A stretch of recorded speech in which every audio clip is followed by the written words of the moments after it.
Welcome to Meteorology Matters. Today, we're really digging into something significant, a major weather event, Hurricane Erin. Absolutely. It's become this, well, catastrophic force incredibly quickly. Yeah, it really has. So we're going to break down just how intense it is, where it's likely headed. And maybe the most crucial part, we're going to unpack how hurricane winds actually cause devastation. It's maybe not what you'd instinctively think. Exactly. It's more complex and, honestly, much more impactful than most people realize. So our focus today is all on Hurricane Erin. As of this morning, it's really exploded into a Category 5 storm out there in the Caribbean. We're using the latest updates, of course, directly from the National Hurricane Center. Right, getting the best picture we can. And then we'll shift into some really eye-opening data from the National Oceanic and Atmospheric Administration, NOAA, as we often call them. Oh, no. And this data reveals something quite surprising. This kind of non-linear reality about hurricane damage is potentially life-saving information. It really is.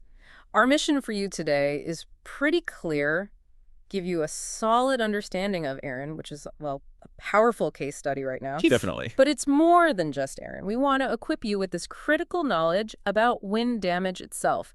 Insights that, honestly, could change how you look at risk, how you prepare. How you react to future storms, yeah. It's about fundamentally shifting your perspective on what storm intensity actually means. Prepare for a bit of an aha moment, I think. I think so, too. Let's dive in. Okay, so where do we start? Erin's current status. Yeah, let's anchor ourselves there. Yeah. Because it's quite something. As of today, Saturday, August 16th, 2025, Hurricane Erin is officially a catastrophic Category 5 on the Saffir-Simpson scale. Category 5, the absolute top of the scale. Exactly. It signifies, well, not just extreme strength, but the potential for truly widespread, overwhelming damage. The National Hurricane Center reports maximum sustained winds right now at an incredible 160 miles per hour. 160 mile hour, that's about, what, 255 kilometers per hour? Roughly, yeah. I mean, try to picture that air moving faster than a high-speed train, just tearing through everything. And underlining that power is the central pressure, right? It's plummeted. Dramatically, down to about 917 millibars. That's 27.08 inches of mercury. And just to remind everyone, lower pressure means a stronger storm. Precisely. It indicates this incredibly powerful vacuum effect at the core, just sucking air in and fueling those ferocious winds. Okay, and where is it located right now?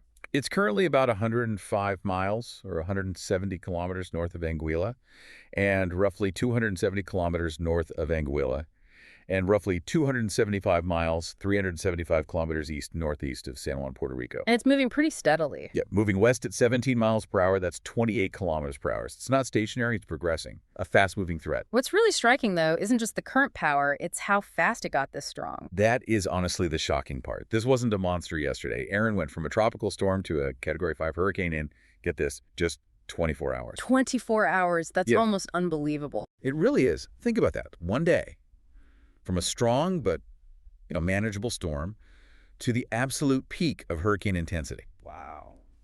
Director Mike Brennen down at the National Hurricane Center in Miami called it becoming a very powerful hurricane, which, looking at the numbers, feels like maybe an understatement. Yeah, just a bit. And you said there was a period where it intensified even faster within that window. That's right. If you look closer, in just a 9-hour span, the maximum sustained winds surged from 100 miles per hour. Which is already a solid Category 2, capable of real damage. Exactly. From 100 mile per hour up to an astounding 160 mile per hour. That's the jump into Category 5 territory. So the winds more than doubled in just that one-day period. Essentially, yes. The velocity more than doubled. This is what we call rapid intensification. Right, that's the technical term. Yeah, and the official definition is when a tropical cyclone strengthens by at least 35 miles per hour in 24 hours. Erin, though, its winds strengthened by roughly 80 miles per hour in about a day. 80 miles per hour, so way beyond the standard definition. Way beyond. It puts it at the very uncommon and, frankly, pretty terrifying end of these rapid intensification events. It's like watching a pond turn into a raging sea in mere hours. So what allows that? What are the ingredients for such explosive growth? Well, according to the meteorologist, it was sort of a perfect storm of conditions, if you will, a confluence of factors. First, and this is key, it moved over exceptionally warm ocean waters. Right. Hurricanes need that warm water fuel. Above 80 degrees Fahrenheit, Well, usually. precisely. But it's not just the surface temp, it's the depth of that warm water, what we call ocean heat content. Ah, okay. So it needs a deep reservoir of fuel. Exactly. If it's just a shallow warm layer, the storm zone winds can churn it up, bringing cooler water to the surface and kind of putting the brakes on intensification. But Erin found these deep pools of very warm water, a constant, abundant fuel source. Okay, warm water, deep warm water. What else? The second critical factor was the almost complete lack of wind shear. Wind shear. That's the change in wind speed or direction with height. You got it. Imagine strong winds blowing at the top of the storm one way and the bottom another. High shear tears the storm apart, or at least disrupts its structure, stops it from getting organized. But Erin didn't have that. Very little. Low wind shear is like providing a perfectly calm, vertical channel. It allowed Erin to maintain its structure, that chimney effect, and just efficiently draw up all that energy from the warm ocean below. No disruption. Makes sense. So warm, deep water, no wind shear. Anything else? The third piece was simply its location far from land. Ah, so no land interference. Right. Land can really mess with the storm circulation, introduce dry air, basically cut off its fuel. Erin had this huge expanse of open, warm ocean all to itself. It could just develop in isolation. And the Hurricane Center mentioned something about an outer eye wall. Yeah, they noted the development of an outer eye wall. Yeah. That's often seen in really intense hurricanes like this. It usually suggests that this particular burst of rapid intensification might be nearing its end. Okay, so maybe it's peaking. It often means it's reached, or is about to reach, its peak intensity. But it also can precede what's called an eye wall replacement cycle, where the inner eye wall collapses and a new, larger one forms. That can cause fluctuations in strength. Right, these things are complex internal processes. Very complex. Yeah. But the outer eye wall formation is definitely a sign of a mature, extremely powerful system. So putting Erin in historical context, this is pretty significant. Hugely significant, and frankly a bit alarming. Okay, so it's the first Atlantic hurricane of 2025. That's notable. And the first major hurricane, too, Category 3 or higher. Correct. But here's the really standout part. Erin is only the 5th Category 5 hurricane on record to form this early in the season. Only the 5th ever, this early. Wow. And get this. It's the only Category 5 we've ever observed outside the Gulf of Mexico or the Caribbean Sea this early in the year. Really? So forming out in the open Atlantic as a Cat-5 this early is unprecedented. Pretty much unprecedented in that specific location, yes. It makes Erin a genuine outlier, a really rare and concerning event in the historical record. A stark reminder of how dynamic these systems can be. Okay, so it's a Cat-5 monster right now. The big question everyone has is, what's next? Where is it going? Right, the forecast. And the perhaps reassuring news, especially for folks on the U.S. mainland, is that the current forecast track keeps Erin well offshore of the U.S. East Coast. Okay, that is reassuring. So it's expected to stay out at sea as it moves north. That's the current projection from the National Hurricane Center, yes. A collective sigh of relief there, for sure. So what's the projected movement more specifically? Well, it's expected to keep moving west through this afternoon. Then tonight, a turn toward the west-northwest is anticipated. It might slow down a bit in its forward speed. Slowing down. That can sometimes be problematic near land, letting impacts linger. It can, yeah. But then, heading into early next week, the forecast calls for a gradual but definite turn toward the north. And its path relative to the islands. The forecast track takes the core of Erin just north of the northern Leeward Islands, the Virgin Islands, and Puerto Rico over the weekend. Just north of a Cat-5 still sounds pretty serious. Oh, absolutely. Even if the eye stays offshore, being that close means significant impacts from the outer bands, the wind field, the waves. Yeah. You're definitely feeling the effects. Okay, what about its intensity? Is it expected to stay a Cat-5? The NHC intensity forecast suggests it might peak slightly higher, maybe around 165 miles per hour, before weakening starts. So possibly even stronger briefly? Possibly. But after the next 12 hours or so, the environment is expected to become a bit less favorable. We're looking at increasing wind shear from the northwest. Ah, that shear again. Yep, and potentially some dry air getting pulled into the storm. Those factors should lead to a gradual weakening trend over the next, say, 72 hours. Gradually weakening. But you mentioned those eye wall replacement cycles. Exactly. Superimposed on that weakening trend, you'll likely see fluctuations because of eye wall replacement cycles. The inner wall collapses.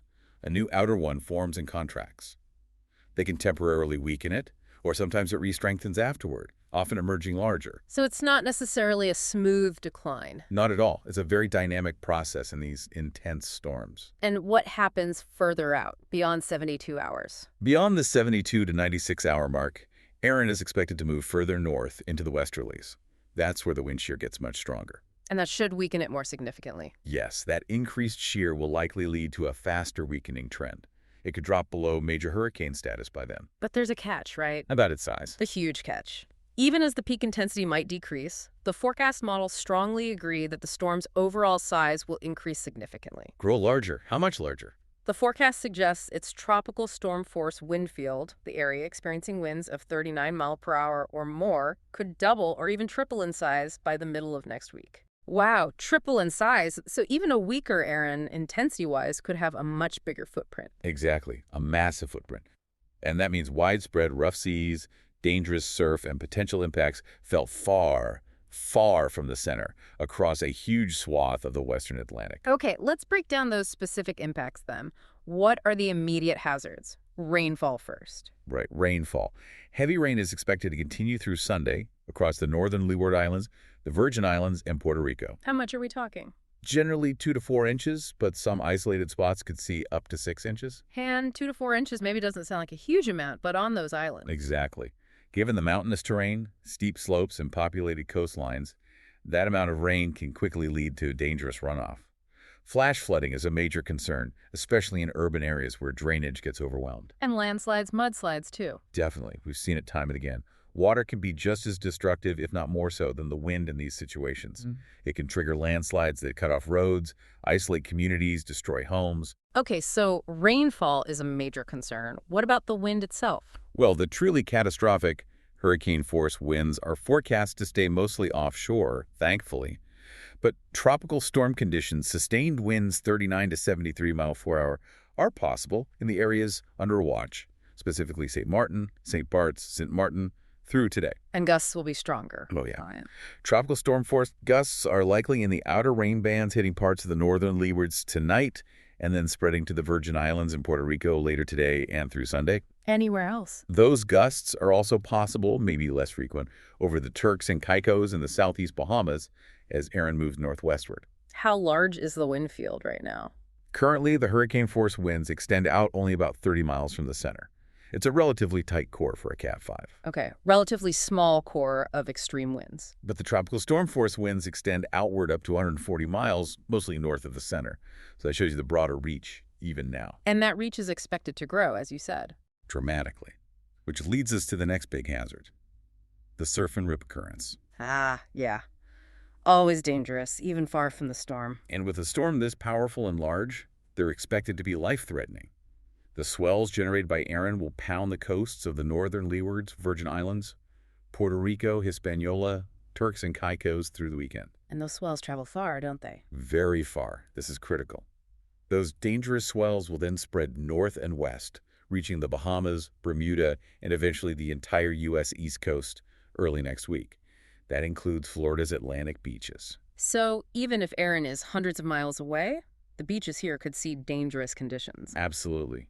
You could have beautiful sunny skies on the beach, but the ocean could be incredibly treacherous due to these long-period swells, creating powerful invisible rip currents. The message is clear then.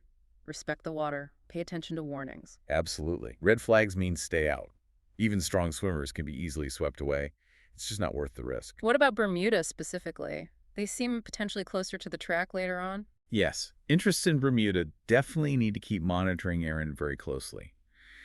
As it makes that northward turn and expands, there's a definite risk of strong winds, heavy rain, and that dangerous high surf hitting Bermuda by the middle of next week.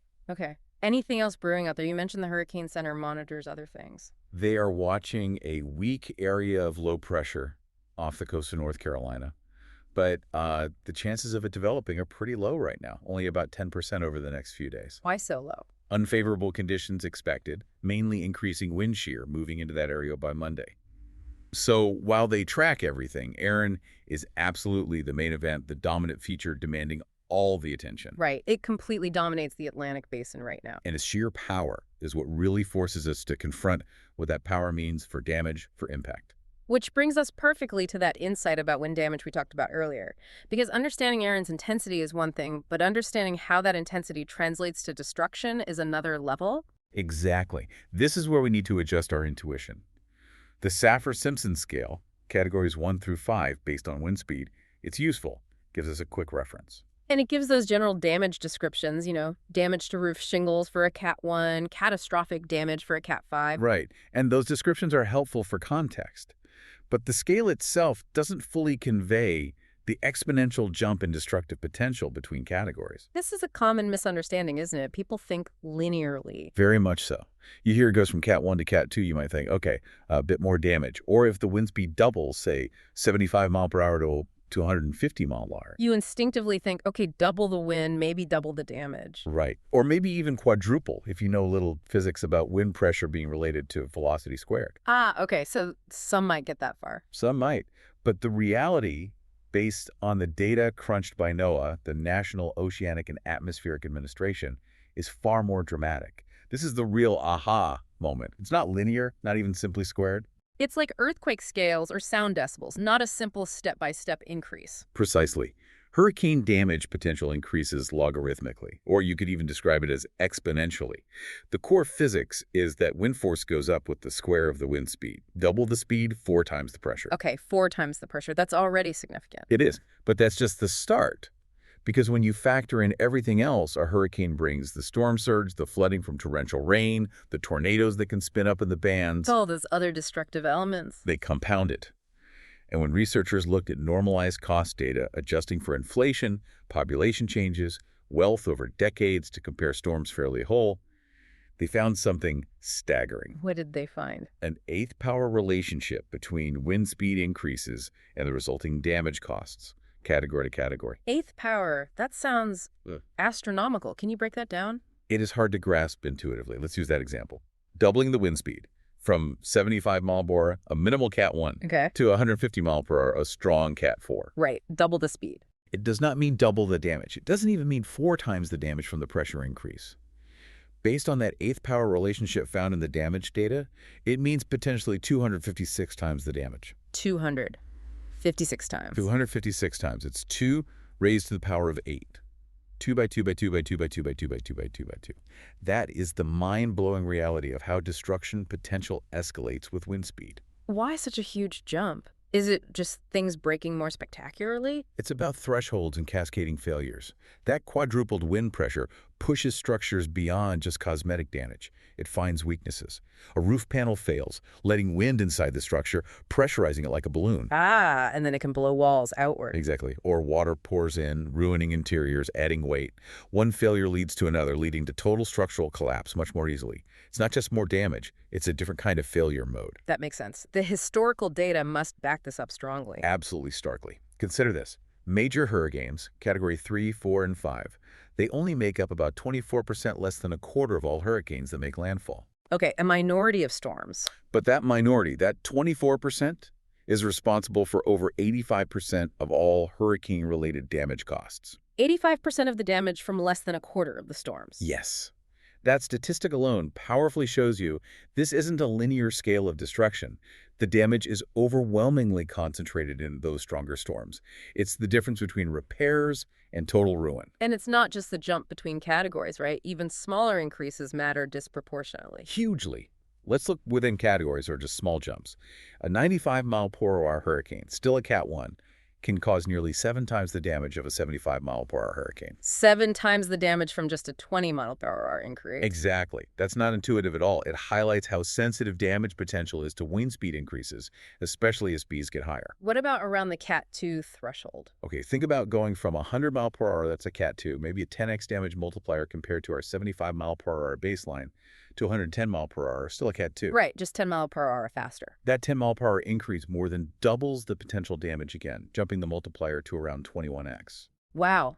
So even within the same category number, a small wind speed bump means significantly more destruction potential. Immense consequences. It's the difference between maybe losing your roof shingles and losing the entire roof structure. So bring it back to Hurricane Erin right now at 160 multiplier. What's its damage multiplier look like? For Erin, at 160 multiplier, we're talking a potential damage multiplier of around 429 times compared to that baseline 75 mile per hour storm. 429 times. That number really puts the catastrophic in Category 5 into perspective. It absolutely does. It's not just strong, it's exponentially destructive. It pushes well beyond what most standard construction is designed for. It's a truly sobering number that underscores why these storms demand such respect and preparation.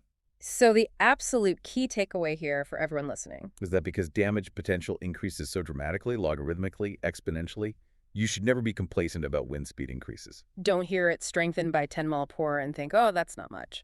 Exactly. A 10 or 15 mile per hour jump, especially at higher wind speeds, doesn't mean marginally more damage. It means disproportionately, potentially, exponentially, more destructive capability. Our intuition about wind force just doesn't work well here. It really doesn't. It escalates far faster than we'd naturally assume. And grasping that is absolutely vital for safety, for preparedness, for deciding when to evacuate. It fundamentally changes how you should assess the risk. Okay, so let's recap what we've covered in this Meteorology Matters discussion. We looked at Hurricane Erin's really stunning and rapid intensification to a Category 5 storm. Yeah, a truly powerful system. We tracked its forecast path, noting the current expectation is for it to stay offshore the U.S. East Coast, but still bring significant hazards like heavy rain, wind, and especially dangerous surf to the islands and coastal waters further south and eventually up the coast. And crucially, we dove into that non-intuitive reality of hurricane wind damage, how it ramps up exponentially, not linearly. That 256x multiplier for doubling wind speed, the 85% of damage from major storms, that's the core insight. It really is. It's a powerful reminder that while we track the storms with the brilliant work from the National Hurricane Center, understanding the science behind the destructive force is just as critical. And like we said, critical thinking is key. Recognizing this nonlinear damage is a perfect example. Absolutely. We really hope this look at Erin, and especially the damage potential concept, gives you a renewed appreciation for the power involved and underscores why preparation, based on real understanding, is so incredibly important. Cannot emphasize that enough. Preparation saves lives. Get your kits ready well in advance. Know your evacuation zone. And if officials say go, you go. Don't hesitate. Don't wait. And maybe a final thought to leave you with. If these seemingly small wind increases can multiply damage so drastically, what does that really imply for how we need to approach building codes, infrastructure resilience, even forecasting itself, especially in the context of a changing climate, potentially bringing stronger storms? That's a heavy question. It suggests maybe our current ways of thinking about categories and risk aren't fully capturing the escalating danger. It certainly raises profound questions about how we perceive and respond to these immense natural forces, pushing us to think beyond simple numbers and grasp the true exponential threat. Definitely food for thought. Now, if you want to keep learning and stay updated on meteorology, you should definitely follow meteorologist Rob Jones. You can find him on Instagram. His handle is @meteorologist. He's also on TikTok @tvmeteorologist. And for more content like this, more hurricane updates, subscribe to Rob Jones Hurricane on YouTube. You'll find the full Meteorology Matters podcast playlist there too. Great resources. Well, thank you for joining us for this really essential discussion on Meteorology Matters. Thanks for listening. Stay safe out there.